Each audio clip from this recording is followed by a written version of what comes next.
into the history books today. Well, Oscar aced it in quali yesterday, claiming his first ever Grand Prix pole. Just 82 milliseconds ahead of George Russell, who is the jam in the McLaren sandwich, with Lando qualifying in third. Welcome to Shanghai. So how do you win this race tomorrow? How do you approach it? If they all retire in front of me? No, we know you better than that. You don't need them to retire. I do. We are not, Really? we are not fast enough. Stand by for action. 5 lights on ahead of the drivers. It's lights out and away we go. And Oscar Piastri didn't get as good a start as George Russell. The Mercedes is coming right at him and has got the inside line into turn 1. But Piastri holds Russell off. Round the outside goes Lando Norris. On the inside, Lewis Hamilton is ahead of Max Verstappen. Ball start for him. And Charles Leclerc is getting keen on the Red Bull too. Now as we swing round and out of this first series of corners, it's Oscar Piastri in the lead from Lando Norris, who's managed to get past George Russell. Then comes Lewis Hamilton, then Charles Leclerc, and Max Verstappen already down a couple of places. Getting squeezed a little bit is Kimi Antonelli, but they're all making their way through pretty safely as one of the Haas goes wide. That's Ollie Behrman, and Russell is not giving up the fight here with Lando Norris on lap 1. Yeah, Charles has a broken front wing. Let's have a look at the start again. Max Verstappen, a big loser at the start. Only lost 2 positions on the first lap once last season when he collided with Oscar Piastri in Abu Dhabi. Yeah, we saw the pincer movement of Piastri then on George Russell. George Russell quite sensibly having to get out of the throttle, otherwise he'd have ploughed into the side of one or both of the McLarens. I think George Russell got a better getaway. Yeah, he did. That's why Piastri had to come and squeeze him hard. Yeah, left him a car's width just, didn't he? And Oscar breaking that little bit later, and then at Lando Norris, after Russell was squeezed, hopping round the outside. That's the contact between the two Ferraris. It's not as, when you're in that pack, it's not quite as crazy as you think it is, because you're all hopefully moving at roughly the same pace. You have to have your wits about you. You live on your wits. You can't. Oh, there we go. And that was then I've been hit by someone. using the racing line and That was Bortoletto getting caught up behind the Haas of Ollie Behrman. I said that he'd gone off and had a bit of a spin. And Oscar Piastri pits, so Lando Norris takes over the lead of this race, and into his pit box comes Oscar Piastri. Hard tyres going on. It's a little bit slower than you would normally expect. 3.8 seconds. he went a bit deep, didn't he? Went a little bit deep on his marks, Oscar. So this leaves Norris. This leaves Norris to an extent under pressure. We can look at Esteban Ocon down the back straight, and the DRS starts to take effect. Which way is he going to go? Kimi Antonelli now on the left-hand side under braking. Esteban Ocon thinks, I'll have that. Thank you very much indeed.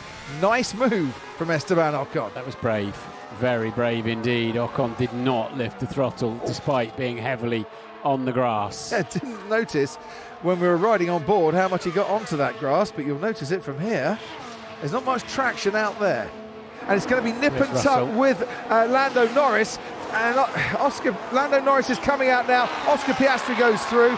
Then comes Lance Stroll. Then comes George Russell. On the inside is Lando Norris. And Russell goes around the outside.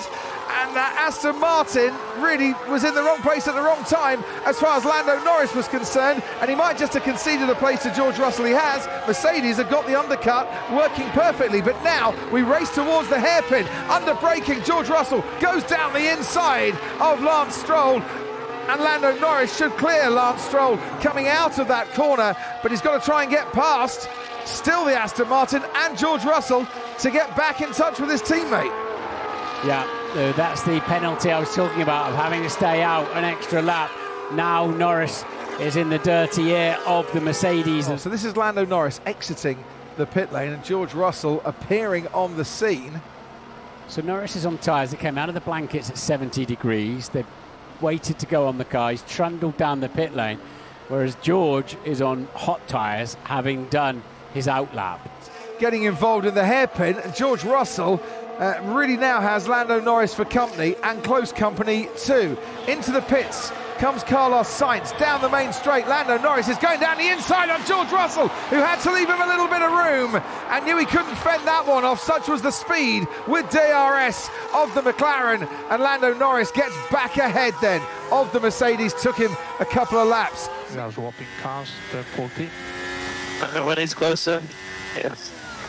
Okay, so that was an instruction to Lewis. That wasn't something Lewis came up with, and he's like, yeah, all right, well, get on my gearbox. But of course, he can't really, probably because he won't be able to follow him closely enough through 12 and 13, especially with a wonky front wing. You can't get the guys ahead, you can let us. It's back. Right now, I'm closing that a little bit. Okay, understood. Yeah, and the first Williams driver to lead a Grand Prix There we go. for nearly 10 years. Do we want to swap this now? This lap? Swap now? I'll tell you when we're going to swap. Turn 1 seemed like a decent place to swap it without too much fuss. This is a shame. The place is a... And that's just a replay, Ted, of Charles Leclerc before... Well done. I'm sorry about that. Keep pushing. Before they got the swap on. Charles Leclerc's pace is still pretty electric. Give me some feedback, guys. Come on, I need feedback of where I'm losing. Just give me... Exit 13, 1-3 to improve. Yeah, you told me that already. And the rest seems good. Keep monitoring. DRS there on Charles Leclerc's car. He was within the range, and he'll get another dose down the pit straight as well. And he's visibly closer, isn't he? Yeah, so what they're nervous of is that Mercedes pits Russell. Whoops-a-daisy. Rear axle locks, like pulling the handbrake on. That's costing some meters, hasn't it? He's been Dan Deere on the brakes down into turn 14 the last few laps, and basically, yeah, downshifting. Good pace now, Max. Better late than never. 20 laps remaining. Come on. Look, in 2 laps, Verstappen is going to be all over Hamilton. Pitting. Or he's not, because Lewis Hamilton is pitting. Ted Kravitz, let's head down to you. Yeah, so if the others try to one-stop, then Lewis will be strong at the end on newer tyres. Ferrari get to work. A little bit long, could have been a little bit quicker than that. Lance Stroll was also a bit of a slow stop as well, about half a second slower than it should have been. But Hamilton on his way, and the others, I guess, Crofty will just run the tyre and see what it does. My brake pedal's going a bit long. Yeah, the brake pedal's gone a lot longer. So it's been going long the whole time. We see it has stepped, yes. Yeah, now it's a lot longer. Like I would say if it's slightly going. It's No, I a know. lot longer. I know, mate. So Lando, the brake pedal will continue to get long. How big's the issue? It'll get like half a mil longer per lap. Okay, But it's potentially Can it go getting... to the floor or not? So it's getting worse. Basically, the front circuit will maintain pressure, the rear will lose, but you'll still get brake power. So you just have to be really cautious on the brakes. No risk. Yeah, but I'm a lot quicker than... Yeah. So Lando, we see you're quick. This is one of those things we discussed, economies over the year. I'd rather finish second than not at all. No hard brake. And could Charles Leclerc be a sitting duck down the main straight? He's got DRS again as the defending world champion as they power past the start-finish line. Verstappen thinks about diving down the inside, has to go the long way round the outside, seems to have a fair amount of grip going round the outside too. Leclerc cuts back in front of him. Verstappen saw that coming and now just eases ahead. But Charles Leclerc will try and fight in to no avail. Max Verstappen thought that through absolutely perfectly and takes 4th place. It's like a game of noughts and crosses, but it's back comes Leclerc. He'll lose the wing again if he's not careful. Verstappen with a snap of oversteer there, but that, I would imagine, is job done for Max Verstappen. Lando, the brake situation has been getting critical. Yeah, I think the pedal's going flat. Yeah, so back off and bring that car home. Right, Russell will be very close to the back of Norris if he has another lap like he's just had. I think the checker flag might come just in time. Only just. For Lando Norris. Gabriel Paulson. Look, he's not got no brakes. He's having to lift off so early. Russell will be all over him.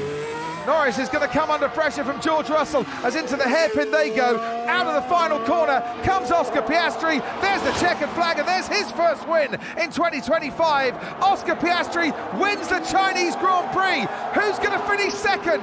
It's Lando Norris. George Russell gave it everything on the final lap, and he just had enough brakes to survive 3.3 miles under pressure. It's a 1-2 for McLaren, their 50th in their Formula One history. He's brought himself very much back into this championship battle in 2025, and for the first time this year tastes the champagne as a winning driver. Piastri from pole to win in Shanghai.